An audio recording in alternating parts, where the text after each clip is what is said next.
దేవర కుటుంబ సమేతంగా ప్రతి ఒక్కరూ చూడవలసిన సినిమా. ముఖ్యంగా ఎన్టీఆర్ ఫ్యాన్స్ మాత్రం ఈ సినిమాని అస్సలు మిస్ చేయకూడదు. ఎందుకంటే మీరు సినిమా చూస్తున్నంత సేపు ఇప్పుడు ఇది జరుగుతుందేమో, అలా జరుగుతుందేమో అని మీరు ఊహించేది వేరు, కానీ అక్కడ జరిగేది వేరు. మీ ఊహకు సినిమాకి అంతా రివర్స్ లో ఉంటుంది. మీకు సినిమా అర్థమైనట్లు చెప్పాలంటే సినిమాని 10 కేటగిరీగా డివైడ్ చేసి చెప్పాల్సిందే. ఫస్ట్, సినిమా టైటిల్ దగ్గర నుంచి సినిమా ఫస్ట్ హాఫ్ వరకు చాలా ఎమోషనల్ గా నడుస్తుంది. దాదాపుగా ఒక 80% మెంబర్ కి ఖచ్చితంగా కన్నీళ్లతోనే ఈ సినిమాని చూస్తారు. ఆ నటించే విధానం గాని, ఆ ఫేస్ లో ఎక్స్ప్రెషన్ గాని, దానికి తగ్గట్టుగా మ్యూజిక్ అద్భుతం, గూస్ బంప్స్ అనే చెప్పాలి. డైరెక్టర్ కొరటాల శివ గారు ఇంకో మెట్టు ఎక్కేశారు. అండ్ సెకండ్, సినిమా స్టార్ట్ అయిన దగ్గర నుంచి ఇంటర్వెల్ వరకు మీకు ఒక్క చోట కూడా ఈ సినిమా అస్సలు బోర్ కొట్టదు. అండ్ థర్డ్, ఆ ఇంటర్వెల్ ఇచ్చే టైమింగ్ మీరు దేనితో కంపేర్ చేయాలంటే RRR ఉంది కదా, ఆ మూవీని ఇంటర్వెల్ ఎలా సెట్ చేశారో ఈ మూవీ ఇంటర్వెల్ చాలా డిఫరెంట్ గా సెట్ అయింది. And fourth, music.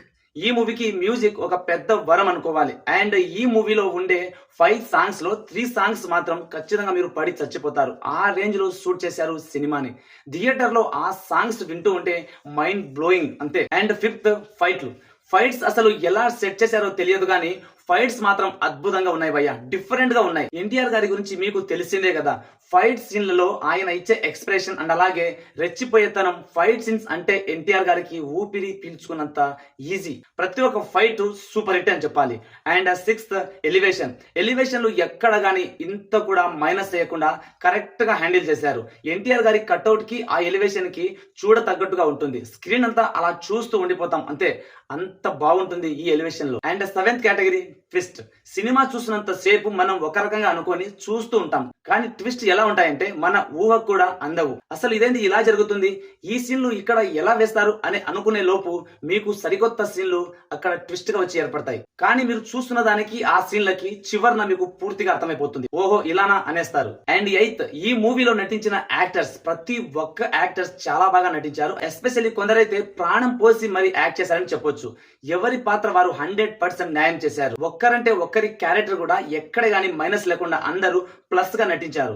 And ninth, cinema climax దాకా అయిపోతుంది. చివర్లో సినిమా ఎండింగ్ తర్వాత దేవర 2 అనే పోస్టర్ వేస్తారు. అప్పుడు డౌట్ వస్తుంది, ఈ సినిమా ఇంకా ఉందా, ఇంతటితో అయిపోయింది కదా అన్నట్టు ఉంటుంది. కానీ దేవర 2 అనే టైటిల్ ఇచ్చిన తరువాత మళ్ళా రివెంజ్ చేసుకుంటే ఓహో ఈ రోడ్లో సినిమా ఇంకా మిగిలిందా అన్నట్టు అనిపిస్తుంది. అండ్ లాస్ట్ 10th, ఈ సినిమా కథ. అసలు ఈ కథని ఎలా రాశారో తెలియదు కానీ ఎన్టీఆర్ గారి ఇమేజ్ తగ్గట్టు ఉంటుంది ఈ కథ. అండ్ కొరటాల శివ గారు అన్ని మైండ్ లో పెట్టుకొని ఈ సీన్స్ రాశారా, లేదా సీన్స్ రాశాక ఇది మైండ్ సెట్ చేశారనేది ఒక గూస్ బంప్స్ అనే చెప్పాలి. ఎక్కడ ఏ సీన్ పెట్టాలో అక్కడ ఆ సీన్లు ఖచ్చితంగా పెట్టేశారు భయ్య. ఈ సినిమా కోసం వీళ్ళు చేసిన హార్డ్ వర్క్ అండ్ అలాగే వీళ్ళు చేసిన హోంవర్క్ అంతా ఇంత కాదు. అసలు మీరు ఈ సినిమా చూసినంత సేపు వీళ్ళ హార్డ్ వర్క్ ని మెచ్చుకోవాల్సిందే. అండ్ ఈ మూవీ కూడా రైట్ టైం లో వచ్చిందని అనుకుంటున్నాను. ఎందుకంటే RRR తరువాత ఎన్టీఆర్ దగ్గర నుంచి ఒక మంచి ఇమేజ్ కథ వచ్చిందంటే అది ఇదే అని చెప్పవచ్చు. అండ్ ఈ సినిమాలో యాక్షన్ ఉంది, లవ్ ఉంది, ఎమోషన్స్ కూడా ఉన్నాయి. ఫ్యామిలీ పరంగా ఏదైతే కోరుకునే విధానంగా ప్రేక్షకులు ఉంటారో సరిగ్గా వాళ్ళకి ఈ సినిమా ఫుల్ మిల్స్ అనేది చెప్పవచ్చు. అండ్ సెకండ్ టైం చెబుతున్నాను అని మీరు ఏమనుకోకపోతే ఒక మాట, ఇందులో అనిరుద్ మ్యూజిక్ గనుక లేకపోతే ఈ సినిమా ఎటు వెళ్ళిపోయేదో ఎవ్వరికీ తెలియదు. అండ్ ఇక్కడ ఒక చిన్న విషయం ఏమిటంటే క్లైమాక్స్ లో ఒక ట్విస్ట్ ఉంటుంది భయ్య. ట్విస్ట్ నేను చెప్పడం కన్నా మీరు చూస్తేనే చాలా బెటర్ గా ఫీల్ అవుతారు. అండ్ దానికి తోడు మీకు ఎక్సైట్మెంట్ అనేది చాలా ఎక్కువగా ఉంటుంది. అయితే కొందరు మాత్రం హీరోయిన్ పాత్ర పెద్దగా లేదు, అదో పెట్టాలంటే పెట్టారు అన్నట్టు మాట్లాడుతున్నారు. సినిమా చూడకుండా ఇలాంటివి చెప్పడం అస్సలు న్యాయం కాదు. ఫస్ట్ ఆఫ్ ఆల్ మీరు సినిమా చూడండి. సినిమా చూసిన తరువాత ఏ క్యారెక్టర్ సెట్ అయిందో, ఏ క్యారెక్టర్ సరికాదో అప్పుడు డిసైడ్ చేయండి. అంతేగాని మనం చూసి ఒక రకంగా చూడకుండా ఒక రకంగా చెప్పడం న్యాయం కాదు. దీనికి తోడు మరికొందరు సినిమా పర్లేదు అంటున్నారు. ఫస్ట్ మీరు మూవీ చూడండి భయ్య. ఫస్ట్ మూవీ చూసిన తరువాత డిసైడ్ చేయండి. మీరు మూవీ చూస్తేనే ఆ మూవీలో ఎంత దమ్ముందో మీకు తెలుస్తుంది. బాగుందంటే బాగుందని చెప్పండి, బాగాలేదంటే బాగాలేదనండి, అంతే. అనవసరంగా మూవీ చూడకుండా ఏదేదో చెప్పేసి బాగాలేదని చెప్పి ఫ్యాన్స్ ని హర్ట్ చేయకండి ప్లీజ్. అసలు నేను ఈ సినిమా గురించి చాలా తక్కువగా మాట్లాడుతున్నానేమో అనిపిస్తుంది నాకే, అంత హై రేంజ్ లో ఉంది ఈ మూవీ.